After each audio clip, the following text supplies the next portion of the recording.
বিভিন্ন প্রতিষ্ঠানে যে দুর্নীতি হচ্ছে সবচেয়ে খারাপ এবং নোংরা জিনিস যেটা বরদাস্ত করা যায় না। এই দেশের সন্তান হয়ে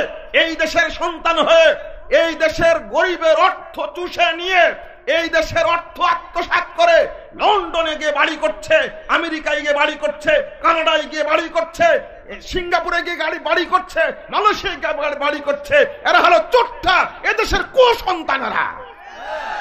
যদি কুসন্তান না হবে এদেশের অর্থ চুরি করে নিয়ে কেন তারা অন্য দেশে নিয়ে যাচ্ছে, অর্থ পাচার করছে? বন্ধুরা আমার, দুর্নীতির বিরুদ্ধে কথা বলাটাই বড় অন্যায়। চোখে দেখা যায় না। লিস্ট আসছে 15 জনের, তার মধ্যে 1 নম্বর হলো আব্দুর রাজ্জাক বিন ইউসুফ, যে লোকটি সবসময় বলে থাকে দুর্নীতির বিরুদ্ধে, মাদকতার বিরুদ্ধে, জঙ্গিবাদের বিরুদ্ধে। আমি আশ্চর্য হই যে আমাদের বিরুদ্ধে জঙ্গিবাদের অভিযোগ কিভাবে দেয়। তুমি লেখলে কি করে, ভাবলে কি করে, চিন্তা করলে কি করে? আগে ইতিহাস জানতে হবে।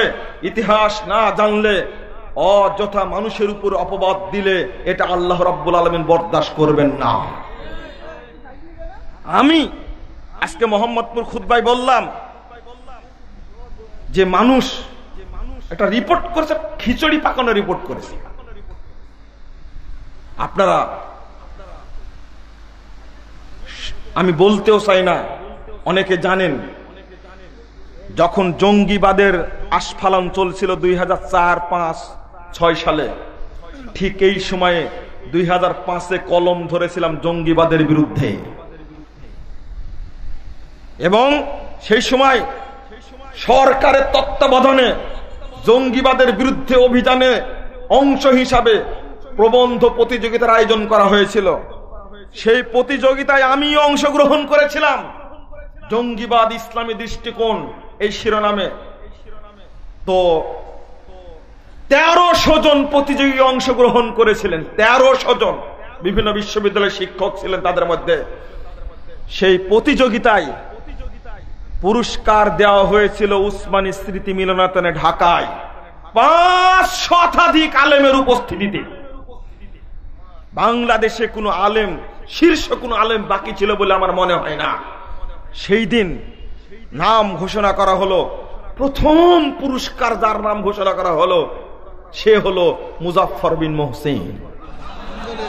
আলহামদুলিল্লাহ, আমাকে পুরস্কার দিয়ে সম্মানিত করা হলো, ক্রেস্ট দেওয়া হলো এবং 20,000 টাকা পুরস্কার হাতে তুলে দেওয়া হলো। 2005 সালের 15 ডিসেম্বর উসমানী স্মৃতি মিলনায়তনে বৃহস্পতিবারের ঘটনা বলছি। আমার হাতে যারা পুরস্কার তুলে দিয়েছিলেন তাদের একজন বেঁচে আছেন, বাকিরা মারা গেছেন। তারা সবাই শীর্ষস্থানীয় দেশের আলেম।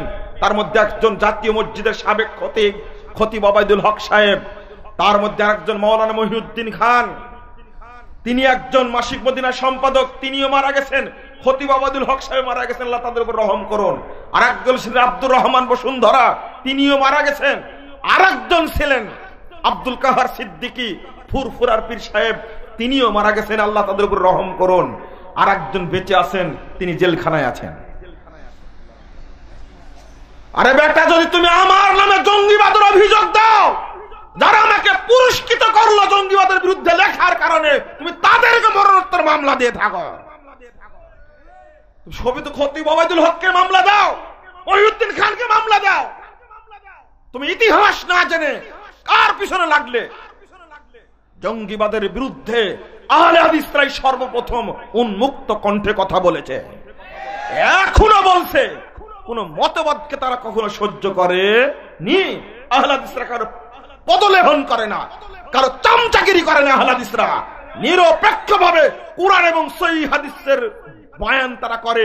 শিরক এবং বেদাতের বিরুদ্ধে, তাওহীদ এবং সুন্নাতের পক্ষে তারা কথা বলে। জীবন বলেছে, এখনো বলছে, কিয়ামত পর্যন্ত বলবো ইনশাআল্লাহ। আপনি কার বিরুদ্ধে কথা বললেন? হ্যাঁ, আজকে আপনার দাপট আছে তাই, ক্ষমতা আছে তাই। ক্ষমতা একদিন থাকবে না। আল্লাহ নবী মুহাম্মদ